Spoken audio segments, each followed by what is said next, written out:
I haven't tried it yet. I mean, my feeling was that it would just create chaos in my daughter's life, so I didn't want to do that. And yet, there's some part of me that says, okay, Kevin, if you're going to let her live in that kind of doom and gloom environment, then you're hurting her through neglect. So yeah, there's something speaking to me there that tells me maybe I should get serious about legal action.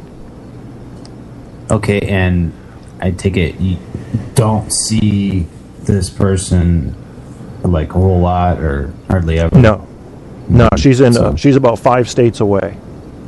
Okay, yeah. And there was a time, it's all in the court order paperwork and everything that I get visitation every summer and every spring break and every other Christmas and all that. But you can't enforce it because that's from the state of Vermont, and she fled down to Florida. So getting anything, to be honored as a court order document, I think is going to be a real uphill battle. Yeah. Kevin is wimpy. Okay. Kevin is wimpy. Do I have a preferred nickname? You can give me a nickname, Marco. Go ahead.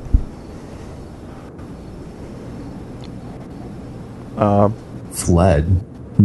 Oh, they're talking about what I just said, yeah. So what would you do? Let's just say you had a woman, Apocalypse, and you had a daughter with her, and you had a very close relationship with that daughter, but several years had passed and you realized that parental alienation syndrome was going on, and she was driving that wedge in systematically, on purpose, being a psychopath, driving that wedge in between you, and you couldn't do anything about it because you weren't local enough to get involved.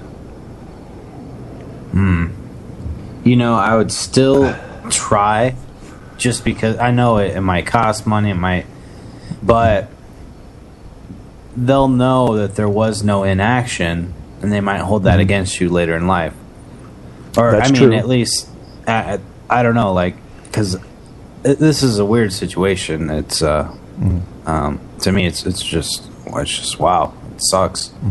It sucks does. because the daughter's basically the victim in all this. Exactly.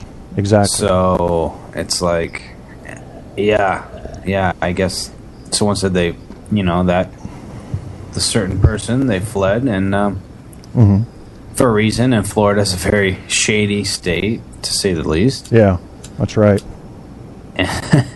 And so I don't know. I mean, I would see what sort of lawyers out there might do it pro bono if possible. Yeah.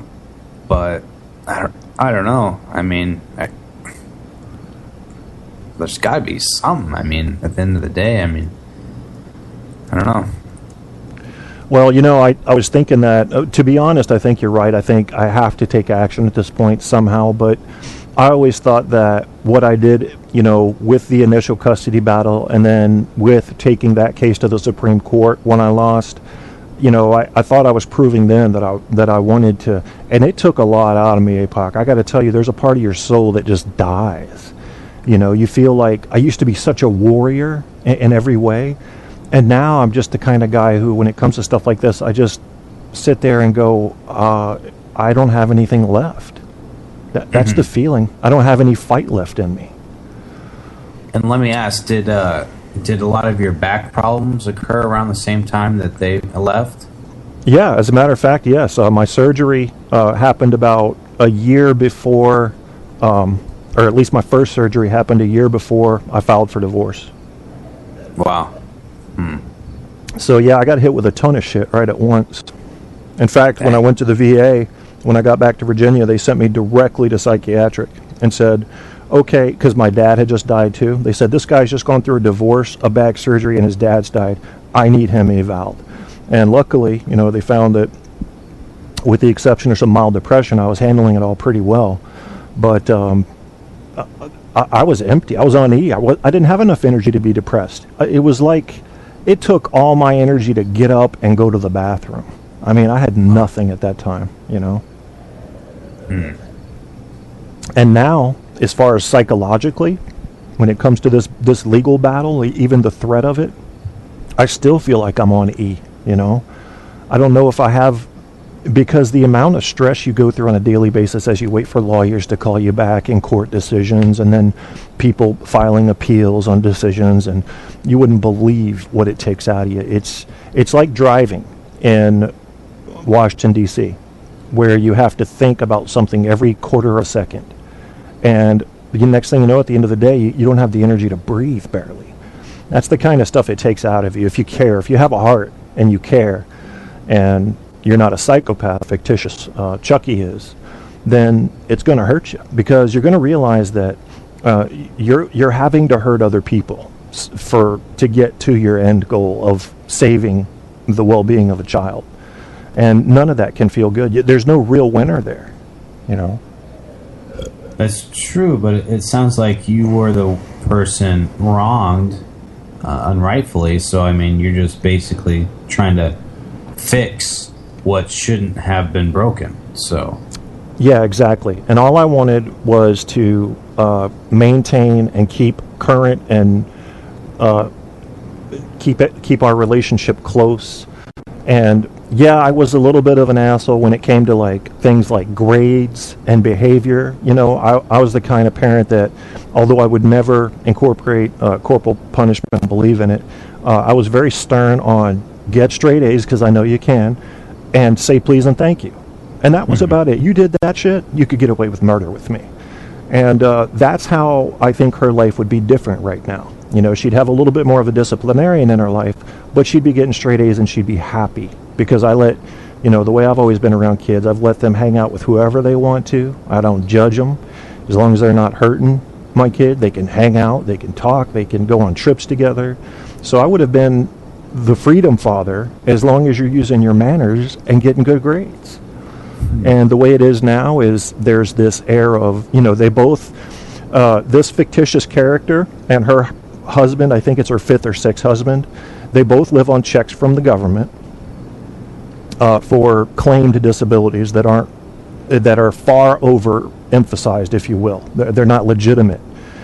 And that bothers me a little, because I could have filed a claim with the government a long time ago for very real issues, such as going paralyzed from the waist down on occasion, which is happening to me now. And I could have gotten Social Security disability, but I haven't. And the biggest reason for that, because I don't like the societal judgment of what? You're getting paid for doing something other than labor? Fuck you. You know, regardless of the fact that you're actually disabled and entitled to it, especially if you paid into it for 20 odd years. So that's what's kept me out of it, to be honest with you. That's why I am not living off of a check from the government. I get a little teeny check from my Air Force disability, which is only a 20% rating for my fucking deformed, destroyed right knee. Thank you, Air Force. And it wasn't really the Air Force I have to blame. It was the Army and their surgery, because the Army base did it. Ooh. Wow. Mm-hmm. Yes, sir. 23 staples had the record that year. The most staples they had put in a patient was 21. But that's that's an old story. So the question is, how do we go forward? As a kid, imagine yourself as a kid. Aren't you the most happy when you're proud of both your parents? Yes, I think so. Yeah.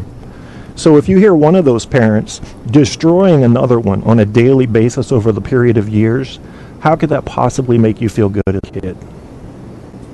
You couldn't, because you know you're half that person. That's right. So that's right. So if you think about it, yeah. So let's hear about you, Apocalypse. Distract me a little bit, man. What's going on in your life? What's life like after the flooding down there in Arizona? And I would love to hear about your personal life, if you know what I mean, if you feel like talking about it. Sure.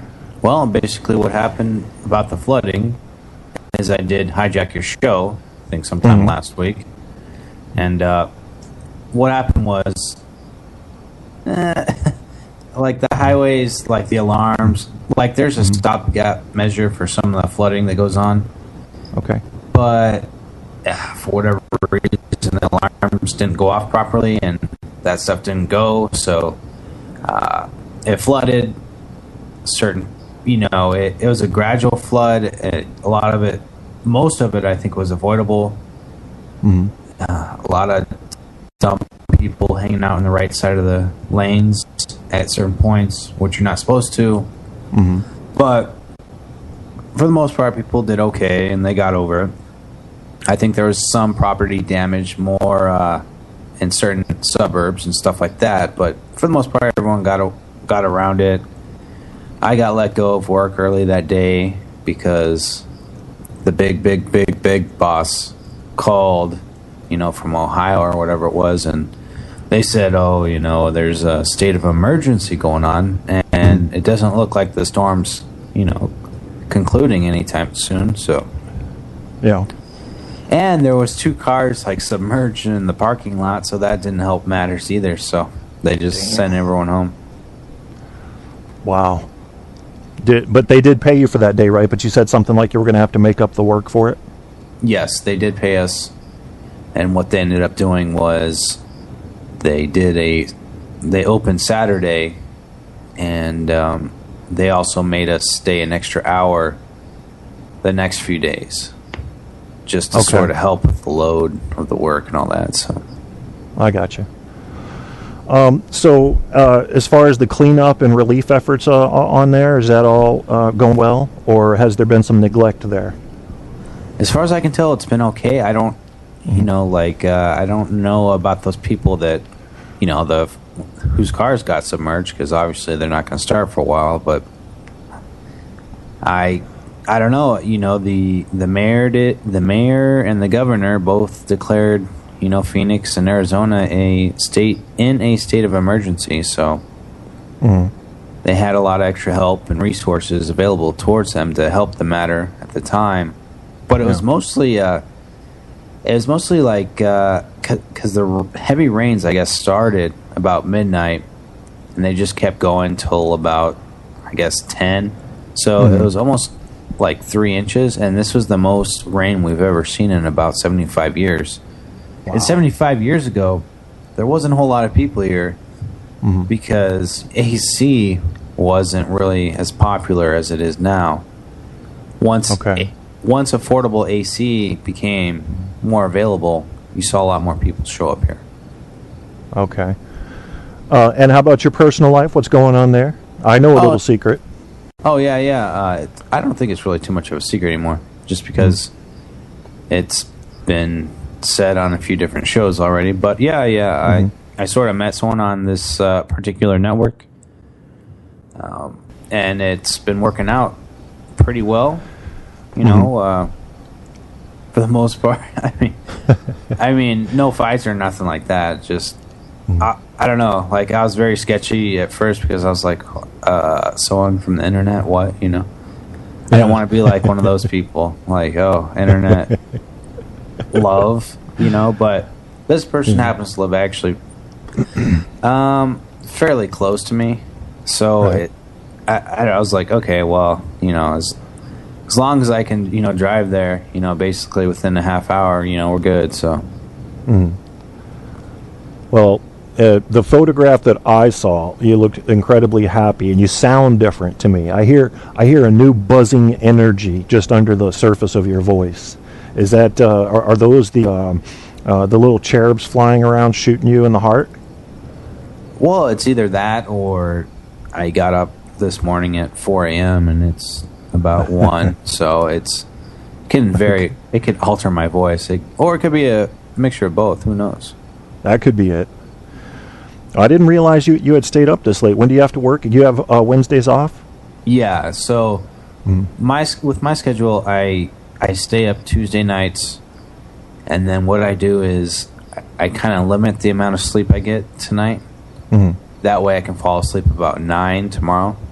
Oh, I see. Yeah. And then weekends, Fridays, I can stay up, doesn't matter, and I can sleep in. But then Saturday nights, I kind of limit the amount of sleep I get so I can pass out about 9 on Sunday. So I see what you're saying.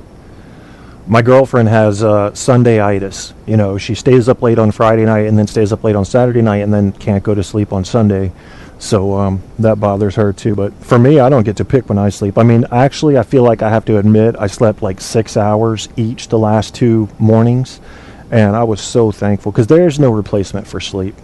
And when you haven't slept for 2 or 3 days, it becomes miserable. You can't think. You can't have quick thoughts, and time seems to drag. You lose your concept of time, and everything just sucks, man. Everything sucks when you can't sleep. Yeah, and once you hit day 3, I mean, you can't even get on your bike. Yeah, there you go. I mean, you can't. I mean, it's bad enough when you go full days without sleeping and you get in a car. I mean, Yeah. getting on a bike after, you know, so